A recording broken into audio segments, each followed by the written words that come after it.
Hi, welcome back to my channel dough to nature food and more. ಇವತ್ತಿನ ದಿನ ನಾವು ಒಂದು ಕಾರ್ನದ್ದು ದೋಸೆ ಮಾಡೋದು ತೋರಿಸ್ತಾ ಇದ್ದೀನಿ.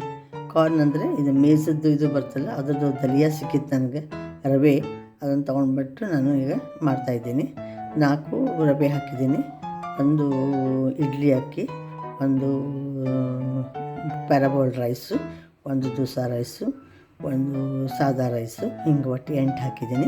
ಆಮೇಲೆ 2 ಇದು ಏನಂತಾರೆ ಉದ್ದಿನಬೇಳೆ, ಆಮೇಲೆ ಸ್ವಲ್ಪ ಮೆಂತ್ಯ ಹಾಕಿ, ಒಂದು ಅವಲಕ್ಕಿ ಹಾಕಿಬಿಟ್ಟು ಮಾಡಿದ್ದೆ. ನೋಡಿ ಇಷ್ಟೊಂದು ಹುದುಗ್ ಬಂದಿದೆ. ಈಗ ಇದನ್ನು ದೋಸೆ ಮಾಡಿ ತೋರಿಸ್ತಾ ಇದ್ದೀನಿ ನಿಮಗೆ ನಾನು.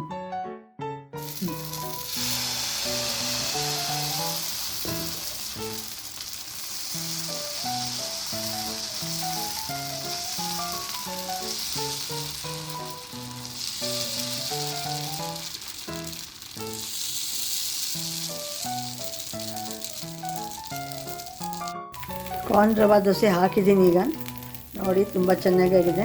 ಈಗ ಒಂದು ಸ್ವಲ್ಪ ಎಣ್ಣೆನೂ ಹಾಕಿದ್ದೀನಿ ಇದರ ಮೇಲೆ. ಒಂದು ಸ್ವಲ್ಪ ಏನು ಮಾಡಬೇಕು, ದಂಡಿಗೆ ಹಿಂಗೆ ಹೊಳ್ಳಿಸಿ ಇವನ್ನ ಬೇಯಿಸ್ಕೋಬೇಕು. ಬೇಯಿಸ್ಕೊಂಡ್ಬಿಟ್ಟು ಆಮೇಲೆ ಇದಕ್ಕೊಂದು ಸ್ವಲ್ಪ ಚಟ್ನಿ ಪುಡಿ ಉದುರಿಸಿ ಮೇಲೆ ಬಟಾಟೆ ಪಲ್ಯ ಹಾಕಿ ಮಡಿಸು ಮುಂದೆ ತೋರಿಸ್ತಾ ಇದ್ದೀನಿ ನಾನು ನಿಮಗೆ.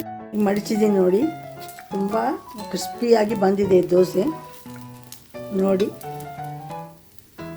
ಇದನ್ನೀಗ ದೋಸೆ ತಟ್ಟೆಗೆ ಹಾಕ್ತಾಯಿದ್ದೀನಿ. ಇದರಲ್ಲಿ ಚಟ್ನಿ ಪುಡಿ ಉದುರಿಸ್ತೀನಿ, ಬಟಾಟೆ ಪಲ್ಯ ಇದೆ.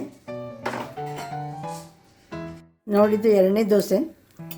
ಈಗ ಹಾಕಿದ್ದೀನಿ ಇದನ್ನು. ಇದಕ್ಕೆ ಸ್ವಲ್ಪ ಎಣ್ಣೆ, ತುಪ್ಪ, ಬೆಣ್ಣೆ ನೀವೇನು ಬೇಕಾದ ಹಾಕ್ಕೋಬೋದು. ನಾ ಮಾತ್ರ ಎಣ್ಣೆ ಹಾಕಿದ್ದೀನಿ ಇಲ್ಲಿ. ಅದೇ ದೋಸೆ ದೊಡ್ಡದಾದಂಗೆ ಏನು ನಮ್ಮ ಕಡೆ ಕಾವಲಿಯನ್ನು ನಾವು ಸ್ವಲ್ಪ ಆ ಕಡೆ ತಿರುಗಾಡಿಸಿ ಅದನ್ನು ಬೇಯಿಸ್ಕೋಬೇಕಾಗ್ತದೆ. ನೋಡಿ ನಾನು ದೋಸೆ ಮಾಡಿಸ್ತಾ ಇದ್ದೀನಿ ಕಾವಲಿ ಮೇಲೆ ಈ ರೀತಿ. ನೋಡಿ ಈಗ ದೋಸೆ ರೆಡಿ ಆಗಿವೆ 2.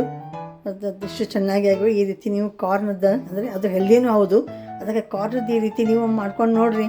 ಚಲೋ ಅನಿಸಿದೆ ಅಂದ್ಕೊಂಡು ಲೈಕ್ ಮಾಡಿ, ಶೇರ್ ಮಾಡಿ, ಸಬ್ಸ್ಕ್ರೈಬ್ ಆಗಿ. Thank you very much for watching my channel.